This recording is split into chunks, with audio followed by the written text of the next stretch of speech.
Hello, everyone. Welcome to Food for the Soul panel. My name is Ron Block, and I'm a manager with the Cuyahoga County Public Library System in Cleveland, Ohio. I'm also co-host of the Friends in Fiction podcast, and I'll be the moderator for this session, and I'm very excited about it. When we say food for the soul, this panel really epitomizes that idea because it goes from feeding our bellies to warming our hearts and challenging our thinking. And it all comes together as truly something special for everyone across the board. I am not going to wait any longer to bring in my guests on the panel. First up is Jill, I'm going to say it wrong, Damatac, who wrote Dirty Kitchen with Atria. Welcome, Jill. Pronounce your name again for me, please. I'm sorry. You nailed it, Ron. It's Jill Damatac. Oh, Nice to see you. okay. Thank you for being here. And next we have Pyet DeSpain, who wrote Rooted in Fire, which came from HarperOne. Hello there. Welcome, welcome. Next we have Peter Kim, who has his book is called Instant Ramen Kitchen, and it's from Chronicle Books. And Peter. Yep, I'm right here. Thanks. Oh, there you are. Hello. Yes. Good to be here, Rob. Welcome, welcome. Yes, okay, next up is Lonnae O'Neill, who wrote Bibb Country from Andscape Books, which is part of Disney. Hey there. Hello, hello, welcome. And last, and like typically said, not least, we have Alix Traeger from Scratch That, published by Union Square and Company. Hi, happy to be here. Yes, thanks. Welcome. And I think, Lonnae, you were the only one. This is not your first book. So welcome to the book world to the rest of you, and welcome again, Lonnae. I have questions for all of you, obviously, and I want to do like a little round robin style with the questions, but feel free to interject, feel free to interact. This is just for all of you to do this. And first up, we have Lonnae. And my first question for you is, the book was just so eye-opening and so important, and it's the story to be told. Share the story of how you began walking this path to use your family's history, to tell your family's history. Well, thanks, Ron, and happy to start out. So, the book is rooted in a post that was kicking around Facebook, an invitation. This was 2019, and it was an invitation to the inaugural reunion at the Bibb House Plantation in Russellville, Kentucky, between the descendants of those descended from Major Richard Bibb and those enslaved by Major Richard Bibb. And I was told that my family was potentially both, that they were the descendants of the enslaved and likely descendants of the Bibb enslavers. And my grandmother was Susie Bibb. And I had never heard not a word about any of her people, had never given the history, sort of any thought. I thought, like, surely all of us, myself included, had enough to contend with in the here and now to be, digging up old ghosts and roots and all of that. And so just the premise unnerved me, right? Obviously, if I wanted to know more about my family history, I would have taken an ancestry test, which I did not and had no interest in. But I decided to go to that inaugural reunion as a journalist. And that's what prompted me to just get started on that journey. After the reunion, I came home, I wrote an article, and I tried to leave that history in the dirt as it would, but those old ghosts wouldn't allow me. And eventually I accidentally planted some Bibb lettuce seeds. It's hard to accidentally plant something, but I promise you that is what happened. And then once that happened, I abandoned the garden, but it felt like a sign that I couldn't get past. And so I needed to just go up to this history. I needed to get back to it and all the way through it. And I did. And whenever I need to think something out, I write about it. So that's what I did. And you did. It sounds like a story that just wouldn't leave you alone, too, that you just Correct. had to. Story, ghosts, all of that. And it's fascinating. It's just a fascinating story. And you think that you've heard it all, but you've not heard it all. So it's congratulations on that book. Thank you. Okay. Next up, we have Jill. And Jill, I told you before we came on how profound this book is, but let's introduce your book to everybody by having you describe the meaning behind the title Dirty Kitchen. I found that extremely fascinating. Yeah, sure. The title took a while to come to me, but when it came, I kind of just knew that it had to be that title. Dirty kitchen is actually a term that is rooted in the American colonial control of the Philippines. We were an American colony for about 50 years, from 1898 to 1946. And there's still a very strong American presence in the Philippines. And it's now become a ubiquitous colloquial term in the Philippines, where I was born and raised till I was 9. So the term itself is rooted from the American colonial efforts to civilize and clean up the Filipinos while they were there. And I must recommend Raul Orquiz's excellent history of this in his book called Taste of Control, which talks about the American project in kind of influencing the Filipinos to be more like the Americans. So they called our outdoor kitchen dirty and encouraged us to have an indoor kitchen with American appliances and cooking methods. So I was very interested in parsing apart this sort of complexity within that term, right? It was something that was imposed on us as a term, dirty kitchen, and now we just use it, right? Like, where's the extra milk? It's in the dirty kitchen, the powdered milk. And then sort of linking how much of the Filipino identity can still be considered native, and how much of it has become adopted colonial imposition from the Americans and the Spanish and the Japanese. Yes, your descriptions of the actual kitchen, so it's like mind-blowing. Okay, Peter. Reading a little bit about your career and your history and your work time, you have a varied and experienced history in all things culinary. What is it about instant ramen that brought you to the book, and why do you think ramen has endured and even grown in popularity? Yeah, first I'll just say I'm a massive library nerd, so it's just really a dream to be here. So thanks for having me. Yeah. Yeah, well, I my parents are immigrants, and I grew up with them trying to get this Hallmark store off the ground, and so a lot of my evenings were spent alone. I was kind of a latchkey kid, and I start my book by talking about how most of my like food memories from childhood wafted out of the microwave, and that's indeed the case. A lot of my dinners were frozen food or things that came out of a can. And at some point, I started tinkering with instant ramen, and my first packet was Sapporo Ichiban original flavor. And I really remember just being struck by how delicious it was. And over time, I started cooking with it. And I think, like a lot of Asian American kids, I started by twirling an egg into the instant ramen and sprinkling scallions in. But then over time, I realized that really, like, anything can go in, and it became this sort of roadmap for me to develop my sort of culinary interests.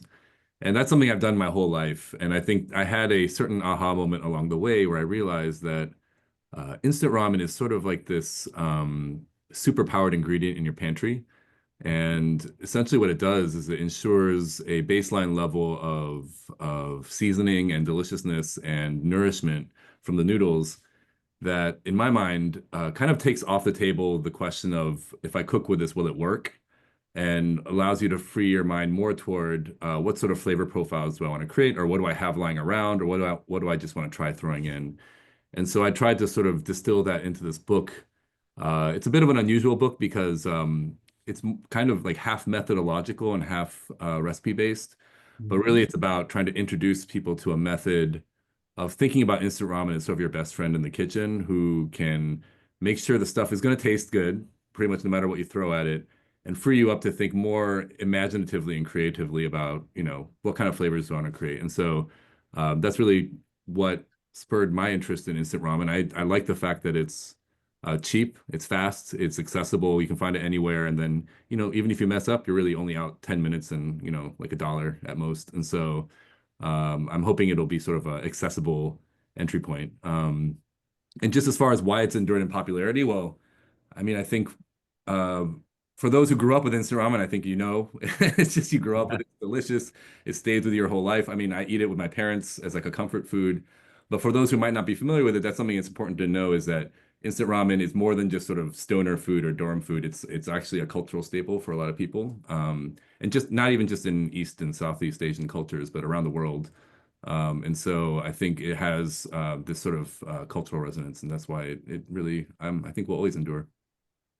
Yeah, I think your book is kind of the college staple grown up. Like, as I was reading it, I was like going, no, that can't. And I went, you know what? That can go in there. It was really, really interesting and very, it sparks a lot of ideas, I think. So it's very good, very successful at getting people to try new things, I think. Okay, Pyet. All right. So in reading your book, hearing you talk about your background and your upbringing and your journey to food and cooking is just unbelievable. Share with some of that with us, if you don't mind. Yeah, of course. Thank you for allowing me to be here in this panel with amazing artists and chefs and people that are just in love with food. Um, Rooted in Fire is deeply personal to me. Obviously, there's a lot of information about my childhood and growing up, kind of straddling these two worlds of being both Native American and Mexican American and trying to figure out where I fit in.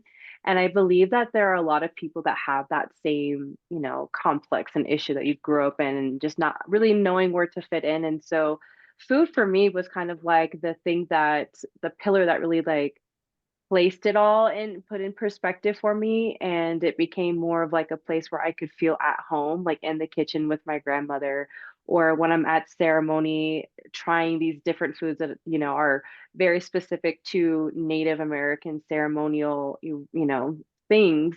And so I was just like very much at home in those situations and in those places and environments, and that's kind of where I really leaned into my own personal, hobbies and like things that I preferred to be doing, which would be in the kitchen with my grandmother, watching her make these amazing elaborate cakes from scratch, or in the tamale assembly line of cousins and aunties, and or helping at the ceremony, like build the fire, or making fry bread. And so cooking for me became more of like a very like healing process for me and understanding like who I was as a person. And writing this book, I wanted to share that, my upbringing wasn't easy, but the place that became kind of like a sacred place for me was the kitchen. And that was the place where I really felt, like I could be my true authentic self. And there was no like having to fit in anywhere. It was, how can I best help in this situation? Like, what can I do? And I've been cooking for, forever, ever since I could, peel a potato. I was in the kitchen with my grandmother, like peeling potatoes for this massive family that I have. And yeah, so this book was really kind of like a love letter, kind of like to myself and to just those that come before me, and how grateful I am to have been able to inherit all this knowledge from both my Mexican and my native side.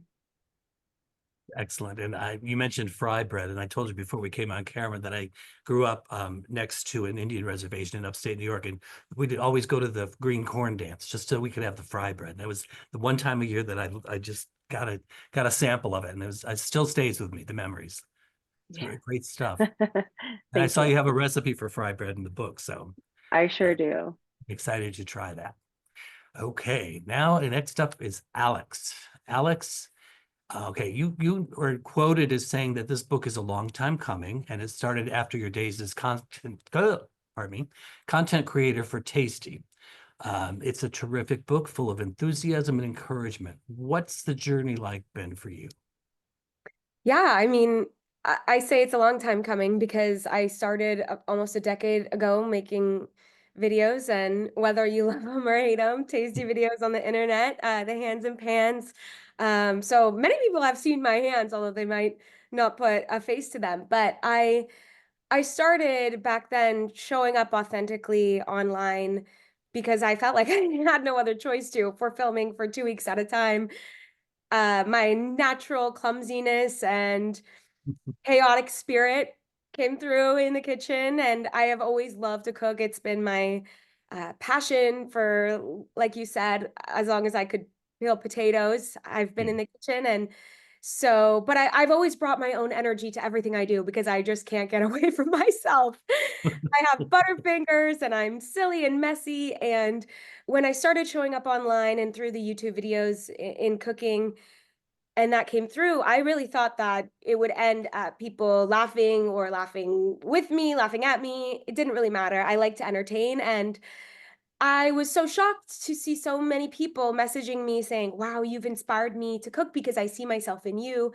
Or I never knew I could show up in the kitchen imperfectly. I could just show up and make a mess or have fun and learn and make mistakes, but keep showing up and eventually learn how to make an amazing dish or make something delicious and learn how to be a better cook along the way. So that's where the idea really came from of Scratch That. It wasn't the original title I had. Actually, the original title was Hot Mess. And along the way, after the book was pretty much done, and just a year ago, so yeah, pretty much done, a big influencer with my same exact first name, Alix, came out with her line Hot Mess. And I was like, oh my God, I have to change the title. But Oh, isn't it funny how like life imitates art or art imitates life, in that I ended up saying, scratch that. It's okay. We're going to keep rolling, and completely switched the book. And, I think the title really fits it. And it's really about just rolling with the punches and having that disposition of being like, it's okay if you fail. It's okay if you make mistakes. It's okay if curveballs are thrown your way. That is so much of what the cooking process is like, but you have to continue to show up. But I really believe that if you learn those tools in the kitchen, you'll learn those tools in your life, and you'll be much more comfortable with failing and making mistakes and showing up regardless, and having more fun in the process, enjoying it. That's why I really wanted to infuse the book with my energy, lots of color, that stylized messiness, and that joy, because I think it needs more of it in the cooking space.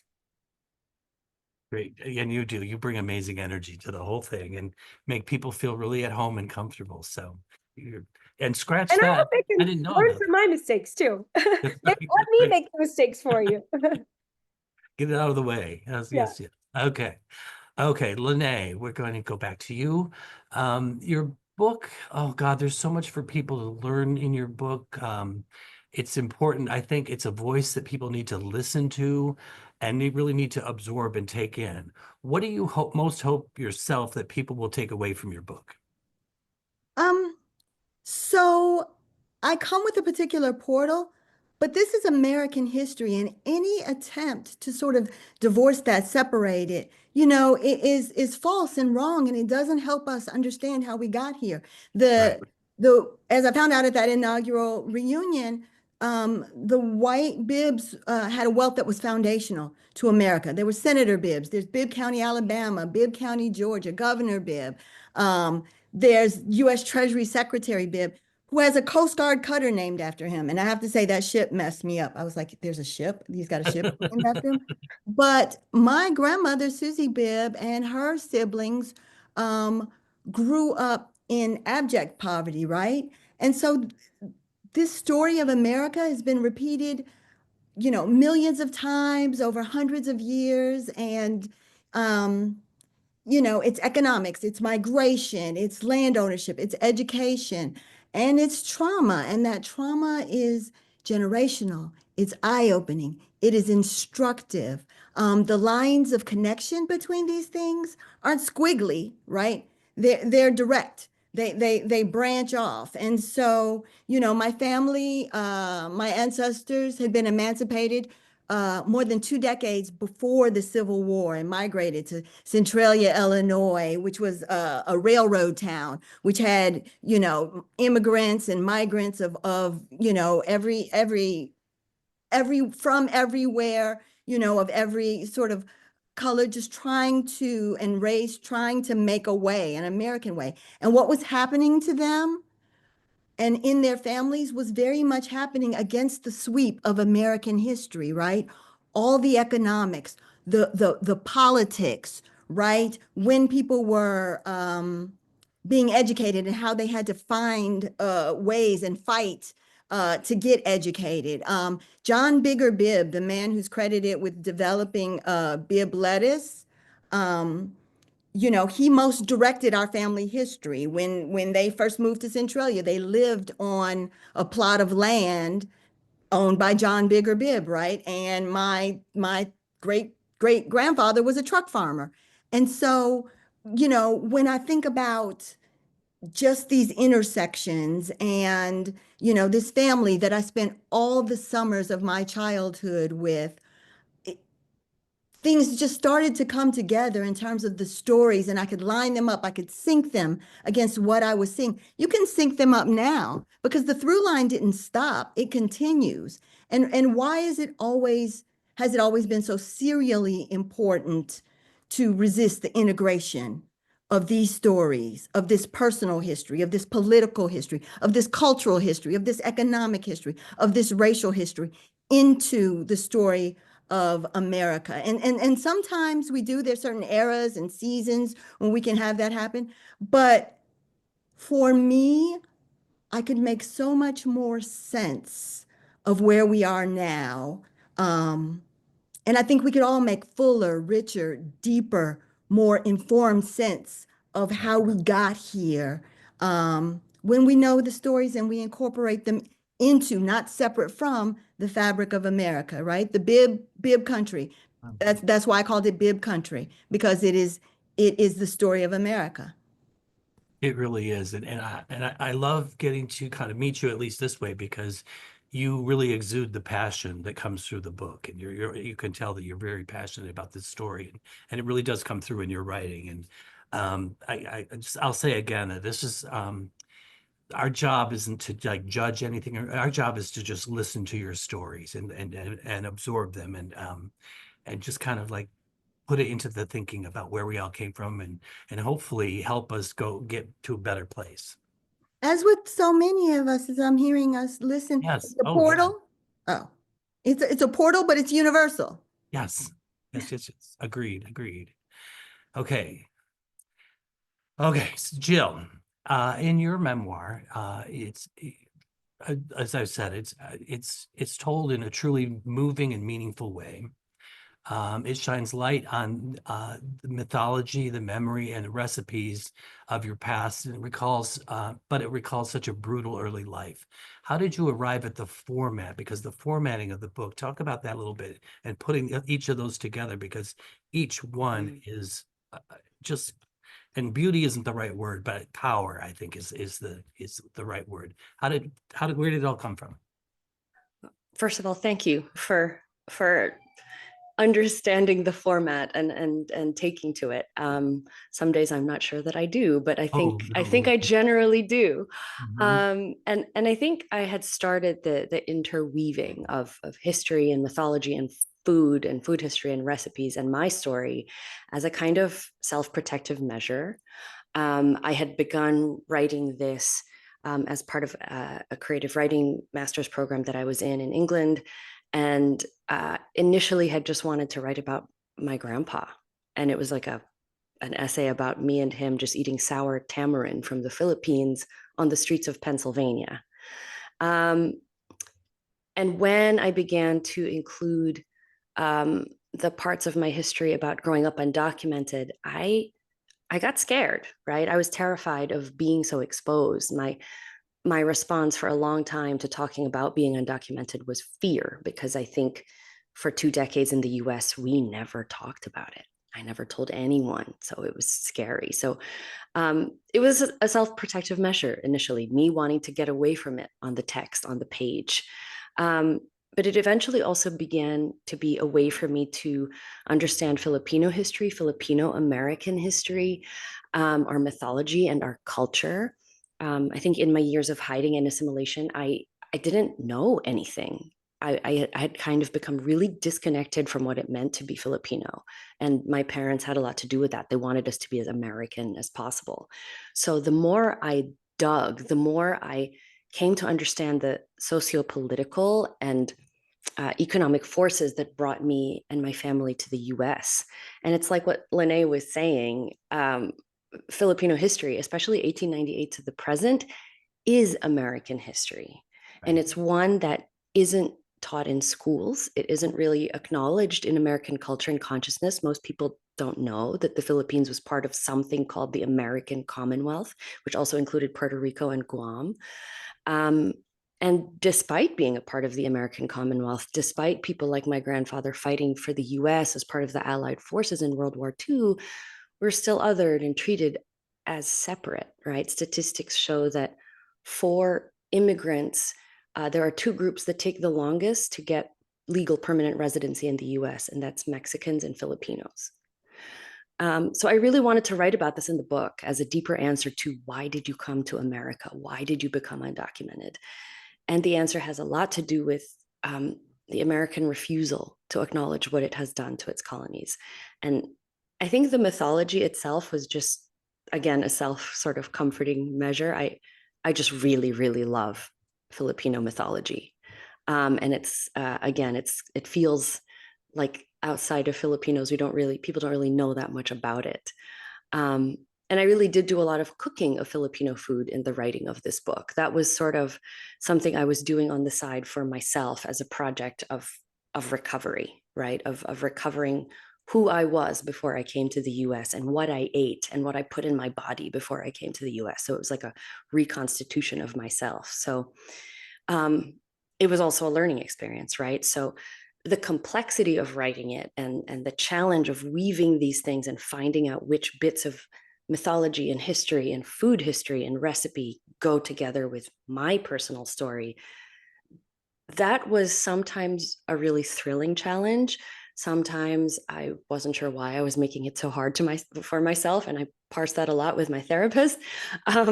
But it was mostly just a learning experience. And while it made the book more difficult to write, I think personally, the sum of these things ends up to be something a little greater than the parts. I think that's absolutely right. And you were referring to you actually cooking things, and you'd point out that you could have done some things easier and cut some corners, but you didn't. Like, you really had to dive in and get to it and get through it. And I think that came through loud and clear and really I think it really affects the reader to go along with you on that journey. Yeah, it was important for me to do that. I think, for example, just one more thought. The Filipino recipe kare kare, which is it's like an oxtail peanut stew, and it has deep colonial roots and roots in international trade, like what brought the peanut over to the Philippines.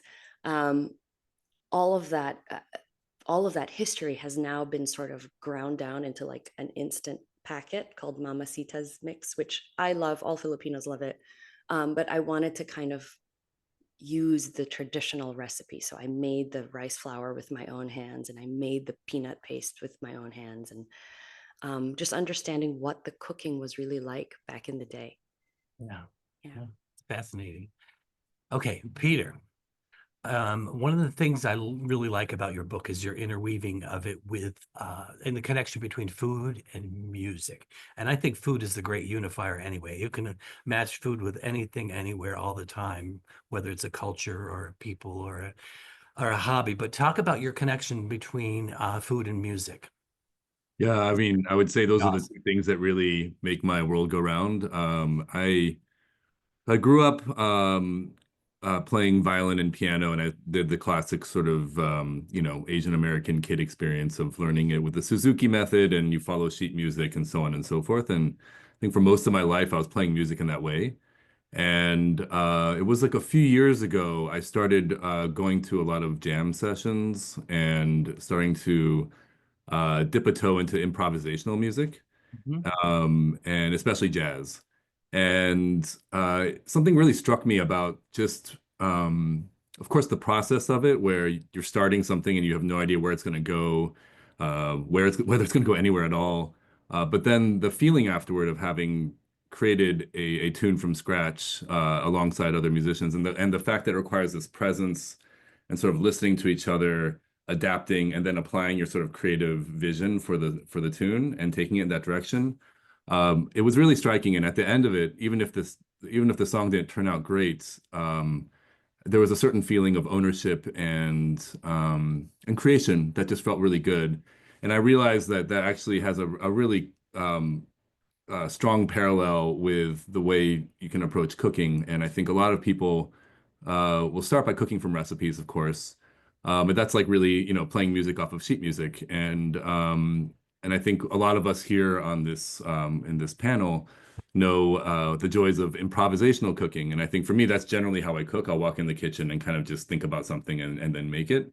And there's a real joy in being able to just sort of kind of wander your way through creating a meal. And at the end, when you made it, it's yours, you know? And I think even, you know, warts and all, right?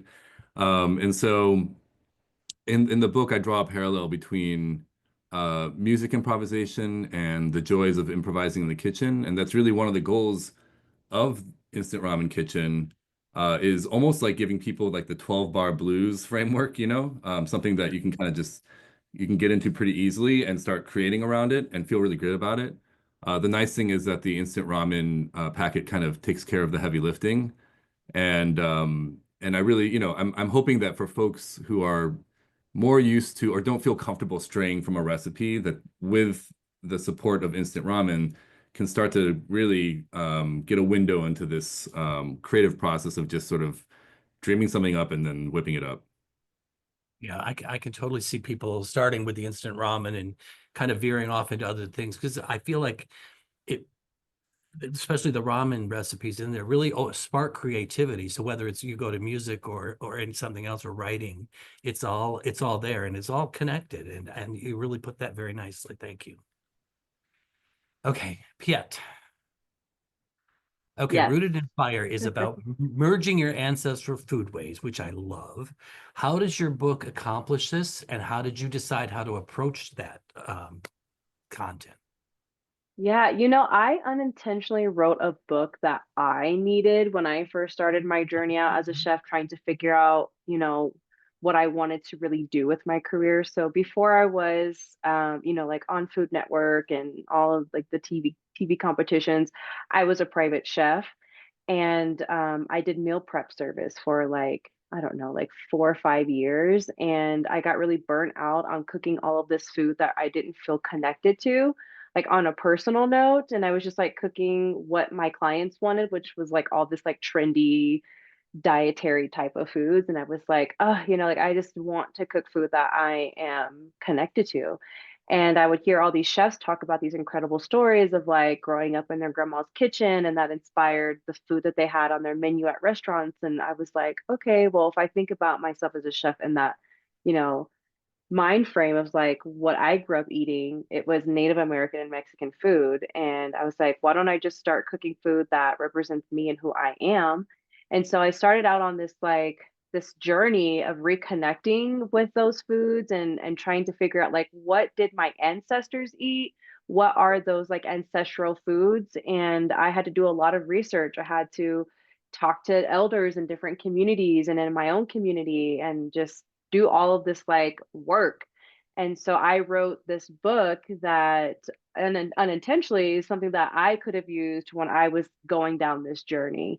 And I know I didn't want to just share recipes. I wanted to share the stories behind the recipes, behind the ingredients. I wanted to share language. There's a lot of my tribal language in the book that I get to share with people, which is super important for us because, you know, our tribes, not just my tribe, but, you know, national wide, like here in Turtle Island is what we call the US, is there are a lot of tribes that are facing losing their traditions, not just through like their daily, you know, day-to-day traditions, but also their language. And so I wanted to make sure that I was doing my, you know, upholding my responsibility of being a so-called, you know, fire keeper, which is a member of the Prairie Band Potawatomi Nation, is to, you know, we're supposed to be keeping our traditions alive. And I wanted to utilize the book to do that, exactly that. So I wanted to make sure there was recipes that really resonated with me and my journey, the significance behind those ingredients and those dishes, but also share language, which was, as I mentioned, super important to me.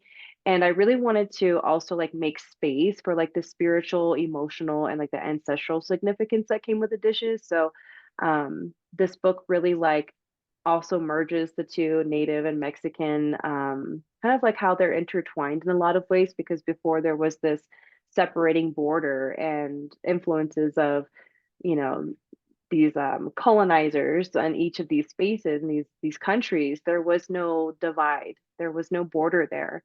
And so there's a lot of our traditions, our food traditions, like ingredients and techniques that are so intertwined. And I loved telling the story of that and just sharing how, the border didn't, the border crossed us, we didn't cross the border type of like kind of like mindset is what I believe here. But yeah, so choosing the recipes was really meaningful to my journey specifically, and just like framing them around like reflection to like land and ceremony and family and just resilience, but also doing it in a way that really feels celebratory, because we should be celebrating, these cultures. And when people think about like Native American culture, they think of like, wow, like, what's happened in the past is so terrible. And like, colonization happened and genocide happened. And there's all these like negative things that you think about. And also, a lot of people still see Native Americans as like this past tense group of people that are like died out. And there's been a few times where I've met people and I'm like, yeah, I'm Native American. They're just looking at me like, oh my gosh, you guys still exist. Like, what was it like living on a reservation? Did you live in teepees? And so they have this like, Oh, this past tense mindset. And so this book really like, I wanted to celebrate like who we are as Indigenous people of the Americas, like today, and how can we bring that ancestral knowledge into the modern day life, into our kitchens, and really celebrate who we are today, not just what has happened to us and our resilience, but where we are within our communities and where we plan to go. And so this book really allowed me to do that by, incorporating those stories and just the significance of these dishes, and yeah, and just really celebrating who I am and who a lot of people are in this country. yeah, it's hugely successful. And we used to think of the two cultures as being very different, but somehow you have tied them together and found the connectedness between them that really shines in the book. And just, I also love the photography in it. It's really pretty amazing as an Oh, aside. thank you. And, Yeah, yeah. when I was also like, one last thing, when I was like kind of going towards the photography of it, like I love the brightness of Alix's book, and that was like initially what I like wanted to go for. I was like, I feel like I'm this like bright personality and I want people to see that. But then the more that I started developing the recipes in the book, it kind of like, like had a spirit of its own, and it went in another direction. And then I was like really focusing more of like portraying a mood, I guess, or like emotion. And so the photography of the cookbook kind of like took on a wind of its own and a personality of its own. And so the photography is something I'm really, really proud of. And it kind of like is just kind of speaks for itself. So I'm glad that you like the photography, because at first I was like, is it really like me? But at the same time, it is, because there's like, we all are come from, different backgrounds and have so many different facets and layers of ourselves. And I felt like the photography really like brought out like the moody Pyet. So I'm really excited that you like the photography on that. Fantastic. I mean, okay, Alix. So I want to talk about your approach to showcasing your creativity, because you started way back when you were doing some content creation for Tasty, but it's in the kitchen and behind the camera. You really show your authentic self. How are you able to translate the authentic self that we see in videos and Instagram and social media into a cookbook? Because you can't just move it from one column to the other. You really have to put some effort into it. And I love how you encourage people to roll with the punches, laugh it off, and just roll on. So talk to us a little bit about that. Well, I think that's a part of the reason, like I said, it's been a long time coming. It took me a long time to make a cookbook, because I don't know that I exactly trusted that I would be able to capture my essence like I can through video, and like I'm so comfortable doing through video. And I didn't want to make a cookbook unless it was a full representation of me and was able to really have that essence and the chaos, the mess, the fun, but also be able to teach people. And so I think that's why it took me so long. But when we were able to really break it down and do that, it was through so many different ways. The photography, like you were saying, that really kind of brings the life of the book through in the pages. The design versus just having some colors. I was like, I want all of them. I want all of the colors in the book, and the stylized messiness, because that's what's real for me. And I think for so many people, that was so fun during the photo shoot. I probably had like the best 2 weeks of my life because it was so collaborative, and we had so many talented people working on the book. But like getting to watch, the food stylist and the photographer and me, we all work together to be like, okay, we have these cookies. Let's like spill the milk and throw the herbs and have the salt on the table. And it ended up being so fun in the photography, even down to the like font we chose. It has kind of the classic text, but then these loopy letters. And to me, it's kind of like, okay, you're going to learn something from this book. It's going to be put together, but there's going to be some fun in it. And there's going to be, some loopiness and craziness. And I think really then through the words, I guess you could see, I just wanted everything to have my energy in it. So from the photography, the design, but then also the words, I wrote everything. And I wanted to have a mix of, the storytelling, the humor. I'm very like self-deprecating, so some of that in there, but then also just that encouragement.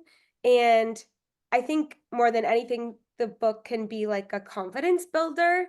And my hope is that if you read it front to back, if you cook with it, it's almost like I'm there holding your hand, like you have a best friend, handing you a glass of wine, saying, let's have fun, have more fun in the kitchen.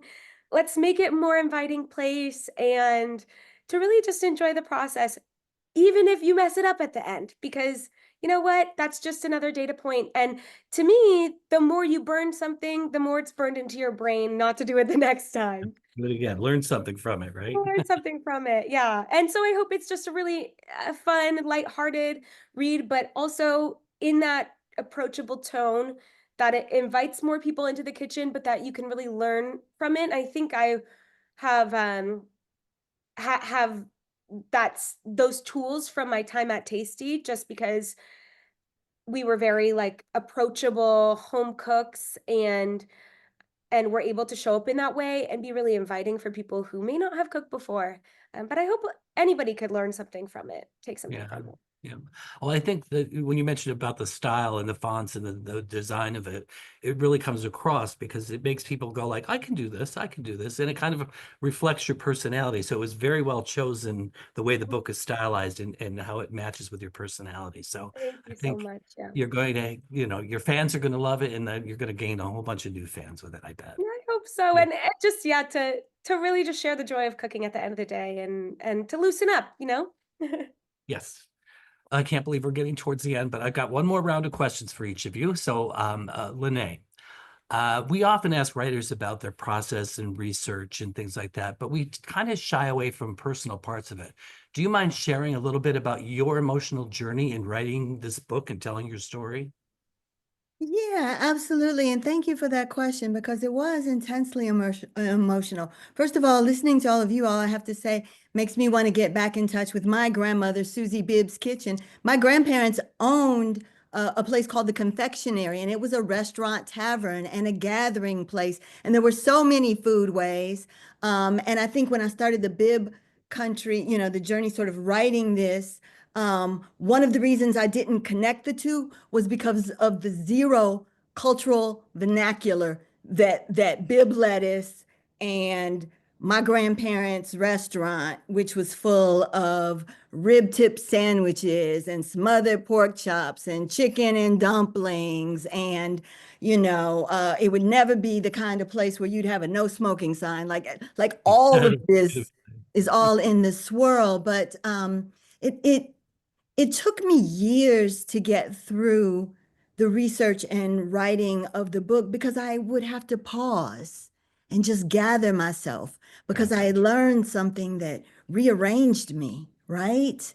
One of those kinds of stories, for instance, was, you're digging up in the slave schedules, and that's what they were called, the United States government slave schedules, right? 1850, 1860. And you're looking for receipts for people along with horses, right? So there's a valuation there, and there's a woman named Old Keziah, and she was my fourth great grandmother. And as I started thinking about her more and more, I changed her name. She wasn't Old Keziah, because nobody is going to call their elder old anything. Black folks aren't going to be like, oh, that's Old Keziah. She became Mama Keziah to me, just like my grandmother was Mama Susie. And immediately there was this shift, right? I hadn't lost my ancestors to slavery. I had gained a big mama. I had gained someone who I could claim and name, and who I have to believe saw me in her mind's eye as she was walking, the Appalachian Trail, the Cumberland Gap, and crossing from Virginia into Kentucky. And so, there's stories where, ancestors were sent by the American Colonization Society to Liberia, sending them back to Africa, right, where they had never been, and children and they perished along the way. And I found a 16-year-old aunt of my grandmother, who, in a child of 13 kids, was only one of two girls who lived past infancy, only to die at 16 years old. And I mourned her like she was mine, because that's what she became. And so when I dived into Bibb lettuce, and I wondered about all the ways things could have been different if we had been had access to that inheritance, right? But it's also, cultural critique and how culture forms up. I'm listening to one of the descendants talk, and she was like, when I heard about this Bibb lettuce legacy, I was like, oh, we're gonna be rich, which, let me just say, is not what happened. But so I also got to celebrate every foodway and folkway and turn of phrase. And I think these stories, like with my family as a proxy or a point of entry, as I was saying earlier, they can do the same for the nation, with a full appreciation of the truth, not something we have to hide, not something we have to pretend, not a fiction, or we don't have to act like this didn't happen in order to come to terms with it, right?